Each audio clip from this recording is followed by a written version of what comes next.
जी, उम्मीद है आप बहुत अच्छे होंगे।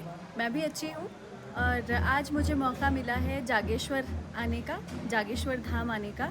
जागेश्वर अल्मोड़ा ज़िले में ही है और बाड़े-छीना से इस तरफ आते हैं और मेरी दिली ख्वाहिश थी कि मैं कब से यहाँ आऊँ और जब मैं आई हूँ तो मैंने दर्शन तो कर लिए हैं पहले ही और अब मैंने सोचा कि आपको दिखाया जाए और ये बहुत ही डिवाइन फीलिंग है।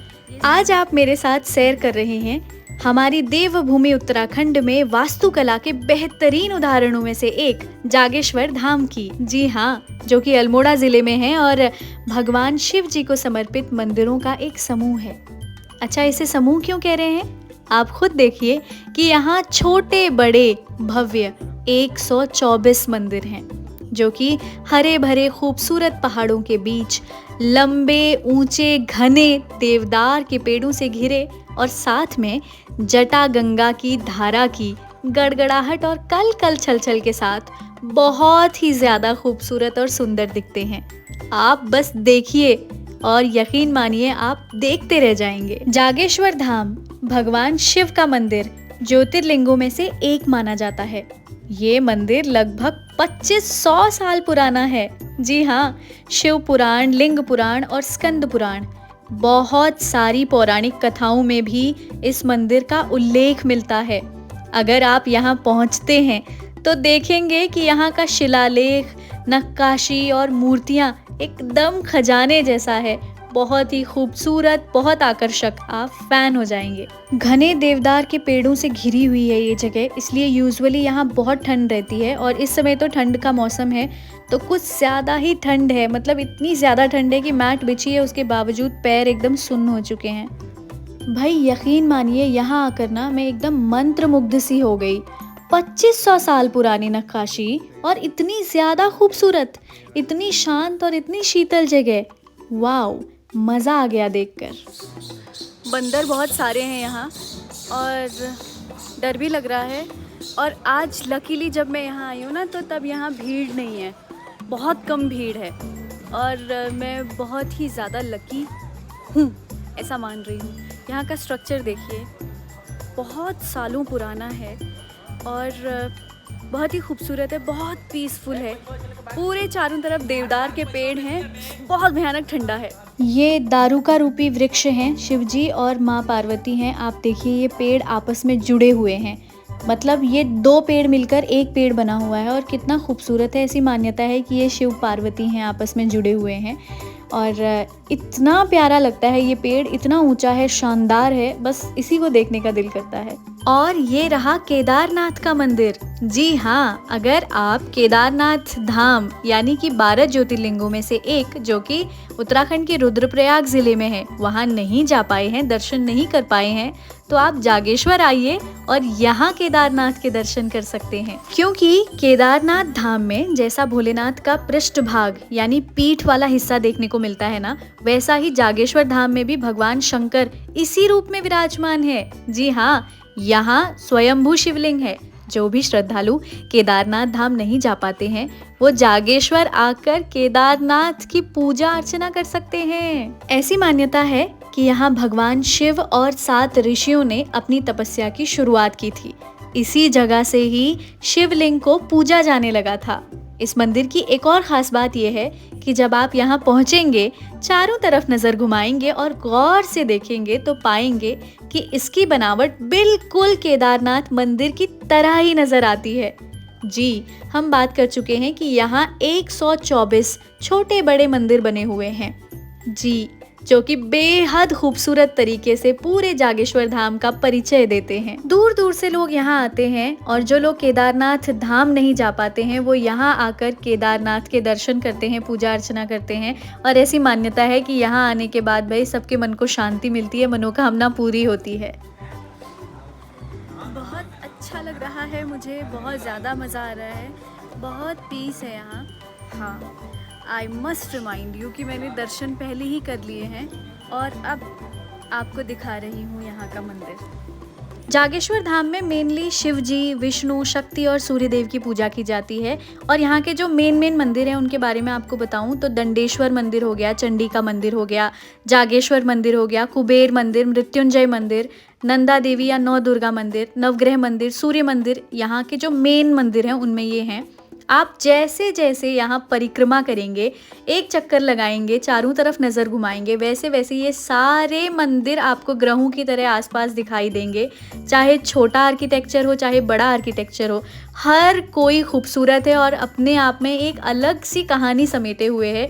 इतनी ठंडक है, इतनी शीतलता है कि भाई जैसे जैसे घूमेंगे ना, वैसे वैसे आपको खूबसूरत एहसास होता जाएगा। जैसे जैसे इस खूबसूरत आर्किटेक्चर के बीच से आप गुजरेंगे ना, आपको ऐसी फीलिंग आएगी कि यहीं बस जाऊं, यहीं बैठ जाऊं क्या कहीं। देखिए कितना खूबसूरत स्ट्रक्चर है, कितना बेहद सुंदर आर्किटेक्चर है। मतलब बहुत ठंडक भी है इधर, बहुत पीस है। आहा, सूरज की ये रोशनी, ऐसे किरणें देवदार के बीच से छन के आ रही हैं। I just love this feeling. बहुत ही प्यारा लग रहा है यहाँ। और जहाँ मैं खड़ी हूँ बीच में, अभी जो मुख्य धाम है उनके पीछे खड़ी हूँ। और लेट्स सी, आगे दिखाती हूँ। भाई सच में अगर अलौकिक शक्ति और आस्था का नज़ारा कहीं देखने को मिलता है ना, तो वो यही जगह है, उत्तराखंड का जागेश्वर धाम। यही वो जगह है जहाँ सबसे पहले लिंग के रूप में महादेव की पूजा की परंपरा शुरू हुई थी। जागेश्वर को तो भगवान शिव की तपोस्थली भी माना जाता है। वही मैं कहूँ कि मेरे मन को इतना सुकून कैसे है, इतना मन प्रसन्न कैसे है। शिव जी की तपोस्थली है भाई। वाकई में आप यकीन नहीं मानेंगे, मैंने बहुत ही रेयर ऐसी जगह देखी है, या यूँ कहूँ कि पहली बार ऐसी जगह देखी है जो जितनी शीतल है, उतनी ही सुकून भरी है, उतनी ही शांत है और उतनी ही ठंडक भरी, खूबसूरत। मतलब जितनी तारीफ कर सको उतनी कम है इस जगह की।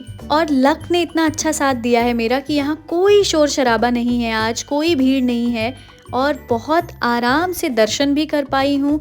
जी भर कर, मन भर कर इस खूबसूरत कलाकारी को देख पाई हूँ। देवदार के पेड़ों के बीच से छनती हुई किरणों को महसूस कर पाई हूँ। आप तक इन एहसासों को पहुँचा रही हूँ।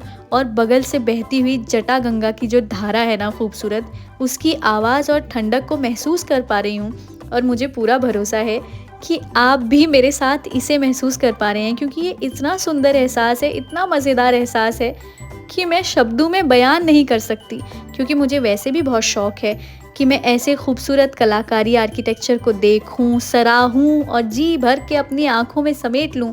और ये तो बहुत ही सुंदर और बहुत ही शीतलता भरी जगह है भाई। आज की शाम है हमारी एक परफॉर्मेंस, एक महोत्सव में, और शाम को वो परफॉर्मेंस है। और हमारे दिमाग में आइडिया आया कि सुबह से शाम तक का हमारे पास वक्त है और जागेश्वर महादेव के दर्शन कर लिए जाएं, इस खूबसूरत जगह को निहार लिया जाए, यहाँ की ठंडक को समेट लिया जाए। अगर आप भी इस खूबसूरत जगह के दर्शन करना चाहते हैं, यहाँ की ठंडक, शीतलता, सुकून को अपने कलेजे में उतार लेना चाहते हैं, तो ज़्यादा नहीं, आपको बस हल्द्वानी से अल्मोड़ा तक आना होगा। अल्मोड़ा से लगभग 40 किलोमीटर की दूरी पे आपको जागेश्वर मिलेगा। कुमाऊं मंडल के अल्मोड़ा ज़िले में है। आराम से आप बाय रोड यहाँ तक पहुँच सकते हैं, बहुत ही सुकून से। और अगर बात करें कि ये खूबसूरत आर्किटेक्चर और मंदिर बनाया किसने होगा, तो ऐसा माना जाता है कि 7वीं से लेकर के 12वीं शताब्दी ईस्वी के बीच कत्यूरी राजवंश ने इसको बनाया था। और बाद में चंद राजवंश ने भी 18वीं शताब्दी के लगभग इसका जीर्णोद्धार या निर्माण कराया था, ऐसी मान्यता है। ऐसा कहा जाता है कि इस धाम में अद्भुत शक्तियाँ हैं और बहुत ही मिस्टीरियस माना जाता है इस जगह को। जिस तरह से यहाँ मंदिर की जो मूर्तियाँ हैं, नीचे से एक होती है और ऊपर की तरफ 2 अलग अलग मूर्तियाँ दिखती हैं। और उसी तरीके से पेड़ भी हमने आपको दिखाया कि पेड़ का तना तो एक होता है लेकिन ऊपर 2 हो जाती हैं, यानी कि पेड़ जड़ से एक ही है और ऊपर अलग अलग 2 पेड़ हो जाते हैं। इतना ही नहीं, कई सारे पेड़ यहाँ गणेश के रूप में नज़र आते हैं। इन सारी बातों के अलावा जो मुझे सबसे ज़्यादा पसंद आया, जिसने मुझे सबसे ज़्यादा आश्चर्यचकित किया, वो थी यहाँ की नक्काशी, यहाँ की कारीगरी, वो भी इतने सालों पुरानी। आखिर कैसे इतनी खूबसूरत। यूँ कहूँ कि मेरे बचपन का सपना आज पूरा हुआ। मुझे बचपन से जाना था, मुझे देखना था, मुझे ना वक्त मिला, ना कभी जा पाई, पर आज मैं जा पाई। अचानक से मेरा सपना भी पूरा हुआ। और यहाँ आने का, इसे देखने का जो एक्सपीरियंस रहा, जो यहाँ की खूबसूरती है, यहाँ की ठंडक है, यहाँ की जो छटा है, वो मैं अपने मन में और कलेजे में समा कर उतार कर ले आई। आपको पता ही चल गया होगा मेरी बातों से। इसके अलावा यहाँ तक आप बाय रोड बड़ी आसानी से पहुँच सकते हैं। टैक्सी यहाँ मिलती हैं, सड़कें अच्छी हैं, ठीक है, खूबसूरत जगह है, छोटी सी मार्केट भी है, एक छोटी सी मूर्ति भी मैंने अपने लिए ले ली। और एक खुशी मुझे इस बात की भी है कि मैंने इस एक्सपीरियंस को आप तक भी इस वीडियो के माध्यम से पहुंचा दिया है। और अगर आपको पसंद आया होगा तो आप ज़रूर शेयर कीजिएगा, कमेंट कीजिएगा, सब्सक्राइब कीजिएगा और मुझसे जुड़े रहिएगा। मुझे पता है आपको ये वीडियो बहुत पसंद आएगा, ये जगह बहुत पसंद आएगी। बस अपना ख्याल रखिए, मुस्कुराते रहिए, अपनों के साथ रहिए, सुकून से रहिए और छोटी छोटी चीज़ों में अपनी खुशियाँ ढूंढते रहिए और छोटी छोटी चीज़ों में प्रसन्न रहिए।